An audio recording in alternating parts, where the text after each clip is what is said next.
2014 চনত প্ৰধানমন্ত্ৰী নৰেন্দ্ৰ মোদীৰ নেতৃত্বত দেশত চৰকাৰ গঠন হ'ল। কেন্দ্ৰত বিজেপিৰ চৰকাৰ হ'ল, এনডিএৰ চৰকাৰ হ'ল, আৰু 2016 চনত সৰ্বানন্দ সোণোৱাল মুখ্যমন্ত্ৰী হ'ল আৰু অসমতো বিজেপি চৰকাৰ হ'ল। সময় আগবাঢ়িল 2021 চনত হিমন্ত বিশ্ব শৰ্মা মুখ্যমন্ত্ৰী হ'ল আৰু অসমত আকৌ এবাৰ বিজেপি চৰকাৰ। 2024 নিৰ্বাচন অনুষ্ঠিত হ'ল, কাৰ চৰকাৰ হ'ব আমি গম পাম 4 জুনত। কিন্তু 4 জুনৰ পূৰ্বে যেহেতু আমি এই কথাখিনি পাতিবলৈ লৈছোঁ, সেইবাবে কৈছোঁ 2014 চনৰ পৰা এই 2024 চনলৈকে প্ৰধানমন্ত্ৰী নৰেন্দ্ৰ মোদী নেতৃত্বাধীন চৰকাৰখনে বা অসমৰ সৰ্বানন্দ সোণোৱালৰ সেই চৰকাৰখন বা এতিয়াৰ হিমন্ত বিশ্ব শৰ্মাৰ এই চৰকাৰখনে অংগনবাড়ী কৰ্মী সহায়িকাসকলৰ বাবে আজিলৈকে কি কৰিছে, আজিলৈকে কিমান কাম কৰিব পাৰিছে, সেয়া ডাঙৰ কথা। লগতে আমি আপোনালোকক জনাব বিচাৰিছোঁ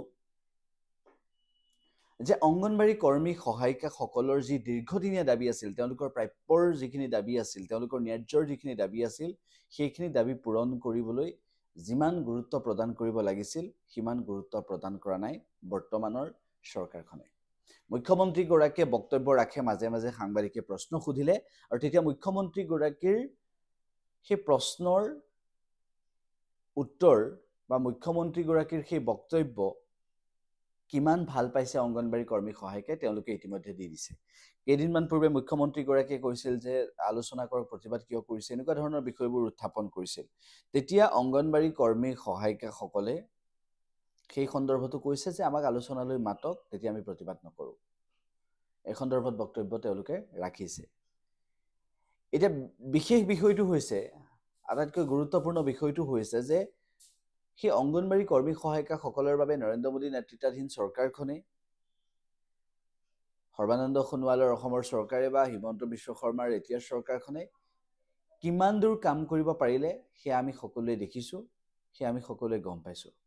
গতিকে এতিয়ালৈকে এটা কথা স্পষ্ট হৈ পৰিছে যে অংগনবাড়ী কৰ্মী সহায়িকাসকলৰ যিখিনি দাবী, সেই দাবীখিনি পূৰণ কৰিবলৈ তেওঁলোক এক প্ৰকাৰ সক্ষম হোৱা নাই, আৰু তেওঁলোক প্ৰকৃতপক্ষে ব্যৰ্থ হৈছে। কিয় ব্যৰ্থ হৈছে তাৰ কাৰণসমূহ আমি দাঙি ধৰিছোঁ যে তেওঁলোকে অংগনবাড়ী কৰ্মী সহায়িকাসকললৈ দুখ ঠেলি নিজকে শুদ্ধ বুলি বুজাবলৈ মুখ্যমন্ত্ৰীগৰাকীয়ে বক্তব্য যিমানেই নিদিয়ক কিয়, প্ৰকৃতপক্ষে কিমান দূৰ অংগনবাড়ী কৰ্মী সহায়িকাৰ কথা ভাবিছে বা কিমান দূৰ তেওঁলোকৰ প্ৰাপ্য বা তেওঁলোকৰ দৰমহাটোৰ কথা ভাবিছে, সেই কথা কিন্তু লক্ষ্যত ল'বলগীয়া।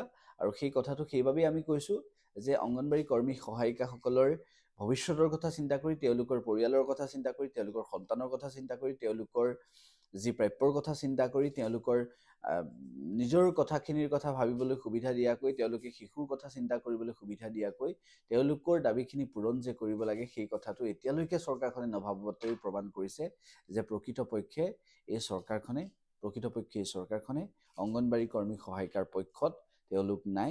আৰু প্ৰধানমন্ত্ৰী নৰেন্দ্ৰ মোদী নেতৃত্বাধীন চৰকাৰখনে দেশক আগুৱাই নিছে বুলি কৈছে, কিন্তু 1,21,000 অংগনবাড়ী কৰ্মী সহায়িকা অসমত, আৰু বাকী ৰাজ্যসমূহৰো তেনেকুৱা ধৰণৰ পৰিৱেশ। গতিকে সেই তাৰ পৰৱৰ্তী সময়ত যদিহে উন্নয়ন কৰিবলৈ হয়, এইসকলৰ উন্নয়ন কৰক। অৰুণোদয়ৰ নামত তেওঁলোকে টকা দিছে, ঠিক আছে, কিন্তু সেই অৰুণোদয়ৰ টকা দিয়াৰ সমান্তৰালভাৱে, হিতাধিকাৰী সৃষ্টি কৰাৰ সমান্তৰালভাৱে এই কষ্ট কৰাসকলক প্ৰাপ্য যে দিব লাগে, সন্মান যে কৰিব লাগে, সেই কথাটো কিন্তু চৰকাৰখনে বুজিব লাগে। আমি বাৰম্বাৰ কৈছোঁ আৰু সকলোকে এইটোৱেই কৈছোঁ যে আশা কৰিছোঁ আপোনালোকে যিসকলে ছাবস্ক্ৰাইব কৰা নাই চেনেলটো কৰি ল'ব, আৰু পৰৱৰ্তী সময়ত অধিক ভিডিঅ' আমি দিবলৈ চেষ্টা কৰিম। আৰু যিসকলে এই ভিডিঅ'টো নেদেখে সেইসকললৈ শ্বেয়াৰ কৰিব পাৰিব, যিসকলে ইউটিউব চেনেলত চোৱা নাই সেইসকলৰ বাবে শ্বেয়াৰ কৰিব পাৰিব আপোনালোকে, আৰু ছাবস্ক্ৰাইব নকৰাসকলে কৰি ল'ব।